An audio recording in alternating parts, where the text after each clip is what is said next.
Councilwoman Green, I think we need to hear from Chief Burr on that matter. I think he needs to speak for himself and for our law enforcement. Chief. Absolutely. So on behalf of the police department in Montevallo, as well as the city of Montevallo, as I've said in the past and had many conversations with you guys, we will cooperate with our local law enforcement agencies as well as our federal agencies. We're all in law enforcement. That's what we took an oath to do. Okay. Our communities as a whole are safer when we all work together. Okay. So I'm not going to dispute anything about people being afraid. I know there's people that are afraid. I have friends of mine that live in this community that are afraid, but I can tell you 100% what goes on at the police department in the city of Montevallo. Okay. Not hearsay, not editing stuff and watching stuff and posting stuff straight from the horse's mouth. And I have 18 other employees here that will validate everything I'm saying to you. We will enforce the laws in the state of Alabama. We will uphold the Constitution of the United States for all people. Okay, it has been that way since I've been here. Okay, we don't make a distinction in law enforcement between white people, black people, Hispanic people, or any other color. It's natural that we all look different, but there is no distinction when it comes to the law. Okay, in my career, I have arrested church members personally. I have arrested other police officers personally. I have arrested attorneys personally. I have arrested firefighters personally. I have arrested school teachers personally. And it breaks my heart to be able to do that. But those individuals violated the law. Okay. That's what we do. We enforce the law. Okay. We don't make the law. We enforce the law. So we have many friends in the Hispanic community that live here that I talk to on a regular basis. I can tell you, they know that I know they're illegal. They will tell me that they're illegal. I've never put one of them in handcuffs for being illegal. And I have said this to every one of them here in recent days. I love you guys, but I'm going to always tell you the truth. Okay. If you commit a crime, you get arrested. If Montevallo Police Department arrests you, you are going to be detained when you go to jail at Shelby County. I've told every one of them that, okay? That law was passed October the 1st. That law has been in effect when Joe Biden was in office, okay? But the state just now reaffirmed that law as a part of House Bill 53 to where law enforcement or jail managers have to report, determine if a person is legal or illegal, and report that to immigration. We don't manage a jail here. We don't. We have no authority with that. And so if you get arrested and you are illegal and you go to Shelby County Jail, they have to, by law, determine if you're illegal or illegal and report that. That's the law, okay? Nobody that we have ever arrested here, we have never arrested any person for simply being illegal. I don't even know of any conversations we've had with people in law enforcement terms where we'd even ask them, are you legal or illegal? We asked them for documentation, driver's license, so we can put two and two together. But when a crime's being committed against one of our citizens here, whether they're legal or not, they will get the full attention like everybody else is going to get, okay? We treat them the same. They come to our courts. We have interpreters for them. We've never escorted anybody out of court in handcuffs for being illegal. If you've been told that, that is not true, okay? We have people who work in our magistrate's office. We treat everybody with respect, okay? And the truth of the matter is, for 99% of the Hispanic community that we deal with, treat us with respect and stuff. So We have no interest. We're not rounding up people. ICE has never asked us to help round up people. I went back, and this is to the best of my ability, in June of 2025, we were asked by ICE agents who were attempting to serve a warrant in the city limits of Montevallo if we would provide an officer in a marked unit so that people would know that it is the police. They were in unmarked vehicles. Would we provide them with a marked unit so that they can attempt to serve a warrant? And we did that. They knocked on the door. The person was not at home. No warrant was served. In August the 20th of this year, we were asked by ICE to be on the lookout for an individual that they had attempted to make contact with in Montgomery. That individual ran from them. They had information that that person was in the vehicle in the city limits of Montevallo. They contacted us and said, hey, will y'all be on the lookout for this vehicle? Our officers found that vehicle, stopped that vehicle. The person that they were looking for was the driver of that vehicle. That individual had warrants with the Mexican government, with Interpol, which Interpol, for those of you who do not know, that's the criminal police organization that's made up of 196 member countries. And their mission is this, which I think is awesome. We work together to make our world safer. That individual was detained. That individual was 100% polite to our officers. That individual apologized for running from law enforcement in Montgomery. That individual stepped out of the car and placed his hands out so that he could be placed in handcuffs. When ICE arrived to take him into custody, he was completely the same way with them, and they were with him. They had a job to do. He knew. He said, I'm sorry. I know I'm going to be deported. That was his words, okay? Another time we've already discussed on Morgan Street, where we were asked to assist ICE on a traffic stop. Our officers assisted ICE on the traffic stop. I told you in that meeting that our officers was 100% professional. They were 100% professional. The video that we have from the time that they arrived on scene, the ICE agents were professional. There was no mask being worn. There was no threatening of anybody. The young lady that they had a warrant for stepped out of the vehicle eventually, stepped out. She was very cooperative. She was very polite, never said a word to any of it. And everybody went their separate ways. And so in the city of Montevallo, as far as I know, we have had no negative interaction with people who are illegal, or for that matter, even legal people. But we have a really easy job here in Montevallo. It's tough sometimes, but the people in Montevallo have, for the most part, always treated law enforcement with respect here, period. Okay.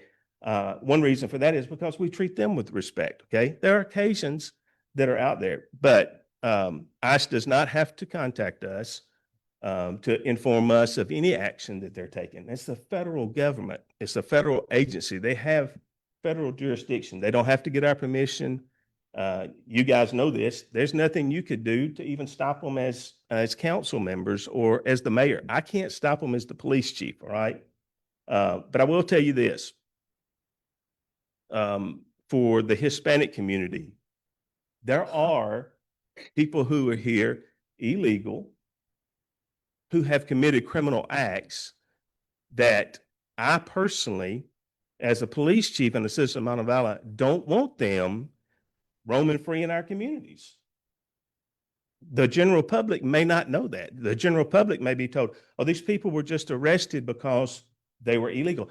You don't know that. You don't know that. You're assuming that sometimes. I have assumed that sometimes, and when I have checked into it, these are people who need not only to be deported, they need to be in a prison somewhere, okay? And so, but those individuals don't speak for all the good people that are here, legal or illegal, that are Hispanic or whatever else. Those individuals do business in our city.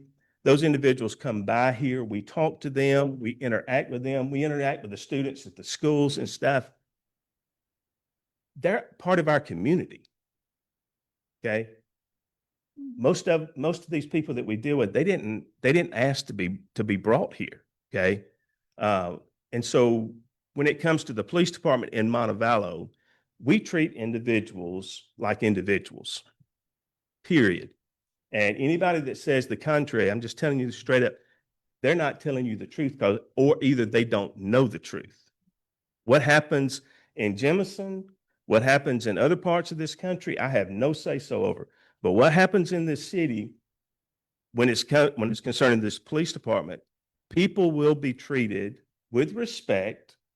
But I'm telling you, we have to enforce the laws, or we cannot live in peace in any community. Okay. And so I hate that this is happening. I don't know the answer to it. I will tell you straight up, immigration system is broken. I don't know how to fix it. And by the way, I don't know that anybody knows how to fix it. I don't have the answers to that. But until that time comes, all I know to do is to do what we're doing. Okay. When it comes to identifying House Bill 53, we've sat down with the DA's office. We've sat down with other attorneys. We're trying to figure this thing out as to what is the interpretation behind that. How does that apply to us? And the interpretation that we have right now that we're going by is this: if we stop a vehicle, we do what we've always done. We ask for a driver's license. If they don't have a driver's license, we ask for a name and date of birth. We ask for some type of documentation. You have to provide that if you're driving on the roads in the state of Alabama, okay? It's then that we have to determine if those people are legal or illegal. We have officer discretion. We don't have to say, oh, hold on a second, we're going to detain you until ICE gets here. That's to do that. Sometimes when we have to call ICE, when it's in our database to call them, and sometimes that's a 2 or 3 hour wait. There's no way that we have enough officers to tie up on the side of a road to sit with somebody waiting on ICE to call us to say, yeah, hold this person or not. The rule of thumb that we are using here is this: if they have a warrant, then they will be detained. If Mayor Nix has a warrant, Mayor Nix is going to be detained. Okay. That's just the law. Okay. The most important thing to know about House Bill 53, as far as we're concerned, is if you get arrested and you go to jail, you will have a 48-hour detainer if you're illegal. In that 48-hour period, ICE has to let the jail administrator know, yes, we're coming to get this individual. And if that 48 hours expires, they're handed paperwork like everybody else is to bond out of jail and walk out free as day. There's no extra hold on them or anything else. Okay. That's just how it works. That's how it has worked here, and how it works other places, I don't know. That's how we're doing it here. And I tell you, it's a difficult situation to be in, but working together is probably the best option, I think. And we're going to keep doing our job like we always have, and we have not encountered any of these problems at all. So, any questions that I can ask or answer for you guys? A comment, and you and I had a conversation several weeks ago when members of the community had some concerns, and I appreciate the phone call that you made to me personally. I didn't ask for it. You did. You called me. And you said, I have personally sat down and reviewed all of the body camera footage. And Councilman King, if you want to come take a look at it, I'll be happy to let you do that. I understand people are scared. I also understand that people who have warrants, they got to go to jail. I think what the crowd wants to understand is that, not the crowd, but some people are interested in knowing is, and I think you've addressed it pretty well here, but Montevallo is not hunting people down to find illegal immigrants. The flip side of that is, I I almost feel like our local population is safer when our officers do show up on scene, because in that case, our officers have video cameras that we have access to. Our police cars have video recording equipment that we immediately have access to. And it's so much easier for us to determine very quickly what actually transpired while we were there. And so I don't know how to do it, because obviously we can't look at a federal law enforcement agency and say, we're not going to do anything to assist you in any way. We can't do that. However, what I would like to see happen, and I know you're working hard toward this. I think, these conversations that you're having with this crowd, with us, is that open transparency that we've got to have. But I hope, and I know that it's a far-fetched dream, but I hope that when members of our Hispanic population see a Montevallo police car pull up, they say, okay, we know the good guys are here, and so I think, that's the answer you're looking for. I think y'all are doing a great job at this. And so thank you for your transparency. Yeah. And I want to say this just as a comment. If the Lord let me live to see December 21st, I'll be 58 years old. All of my adult life, I have fought civil rights for human rights, human and civil rights. I am the president of the Shelby County NAACP. I am also the president of the Alabama State Conference, third vice president for the NAACP. I've marched, I've fought, I've done everything. And to ensure someone's safety and just their concern, fear is a powerful thing. And it's something that will embed our children and all of us. And you say, well, what's the answer? How do we rid that? My answer to it is you go vote, and you talk to people that can vote, and you put people in office that will not mistreat you and whatever. So what can you do? See, to me, it's unfair. I've sat on that side. I've came to this meeting before I became a council person, and I went off on the mayor. He wasn't here then. I went off on the mayor, and I went off on city council because I didn't think people in our community were treated fairly. But I made it a my point to build a relationship with the chief of police at that time. And I told the chief of police at that time what one officer did that I didn't appreciate. And the chief listened to me, and he called that officer in. And that chief looked at that officer, and he told him what I said. He denied it. The chief looked at me, and he looked at the officer, and he said to that officer, you need to apologize to Mr. Dukes. I was 19 years old. He said, you need to apologize to him. And I told him, I accept your apology, but understand this. If I break the law, you do your job. But if I don't break the law, treat me like the citizen that I am. Treat me like the person how I present myself. I know this police department will do that. I have full confidence in this man that's standing here. I know these people on this dais with me will do the same thing. But when you ask us to do something that we can't, it's a hard thing to sit here and try to tell you something when we know we've talked to our legal department, and our legal department gave us the parameters in which we can go. And so when we sit here and try to tell you that we're going to tell them no, we're going to tell them that they can't, we can't do it. So I don't want to create a facade. I want you to figure out, and I'll sit down with you and anybody else to see what can we do to figure out safety protocols, safety things that you can help to move forward. But it's going to be more of what you can do and us as citizens can do together than what this council and what this police, because they have to follow the law. And I know legally we have to follow the law. I can't speak for this entire council on that. All I can say is that you have people that love and respect human beings and that will treat people fairly. So please don't develop this frustration or this thing about the city of Montevallo and their law enforcement that they're not going to do this and they're not going to do that, because that is not fair to them. It is not fair to this mayor and this council to put us in a position when we can't do something. Yes, I would love to make sure that happens. I would love to pick up that phone call and say, you don't come to Montevallo unless you call, you tell us in advance, and we give everybody a 48-hour notice that you're coming. I would love to do it, but they don't do that. They call him on their way here or when they get in the city limits. So we can be factual about it, or we can just sit here and just tell you something to try to make you feel good. It's not feeling good, and it's not going to feel good until you get with people that can vote, and you go vote, and you put people in office that's going to make a difference for you and your children and your family. That's the only thing you can do right now. Thank you.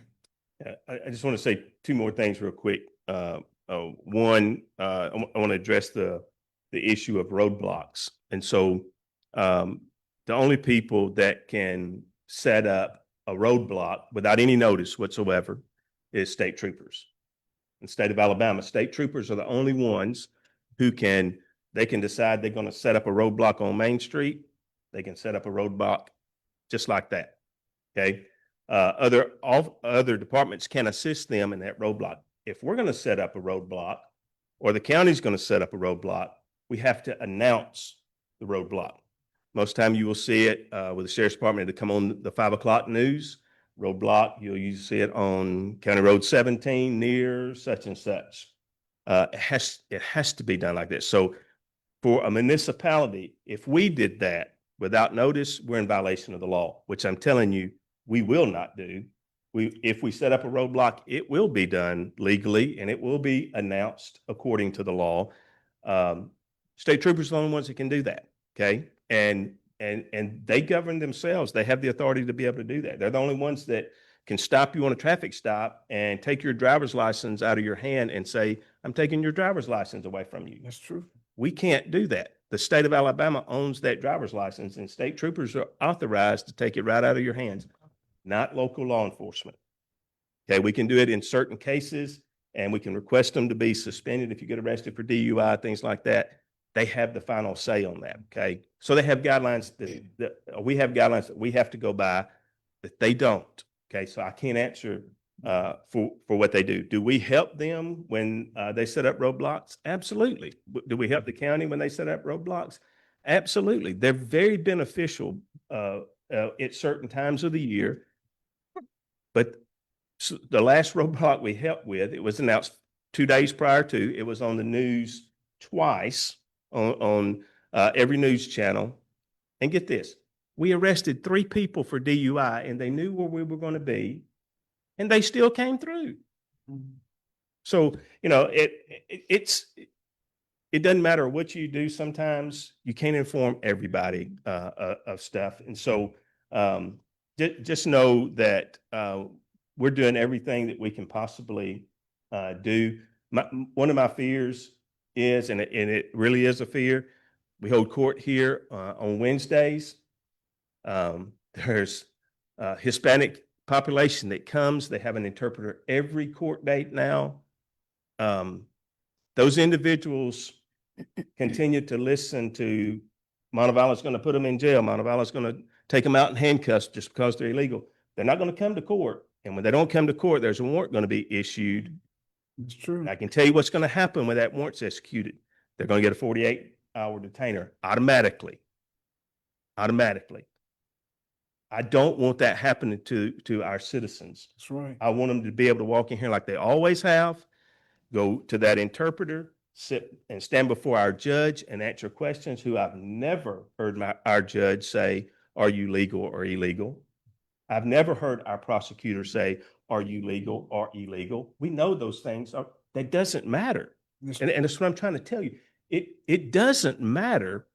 And so some of this stuff that's being applied to us, because it's been happening in other parts of the country, you're putting some people in jeopardy that are some really good people who make bad decisions like we do sometimes, that it's only going to get worse for them. And so help us reach out to everybody in the community and say, well, you know what? The laws are here. I said to some of our officers today, there's some laws on the books that I don't like. I don't. But I have to abide by them, and I have to enforce them because I was sworn to do that. Okay. That's how our system is set up, guys. It's a beautiful thing. If it worked like it's supposed to, we wouldn't even have need for police. But unfortunately, it's not like that. Okay. And so sometimes we have to be the bad guys just because we're enforcing the laws of the land. But they apply to me.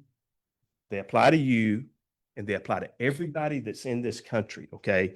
And so that's the task that we have. We do it with compassion. You hear how I'm speaking. I've talked to many of you. Go ask anybody that wears a Montevallo uniform, that wears a badge, and I promise you, they're not going to stray away from what I have just told you. They know how I feel. They've worked with me since I've been here. You will treat everybody the same, period. Period. Good job. Okay? And so that's how we do things in Montevallo. I want our citizens to know that when I tell you we do things professional, when an incident happened, it was professional, then you can take it to the bank because I can show you the videos, professional. It's professional, okay? So thank you for your attention, and I hope we can move past this, and let's just go make Montevallo better, okay? And thank you for all of your work. Thank you. Thank you. Thank you, Chief.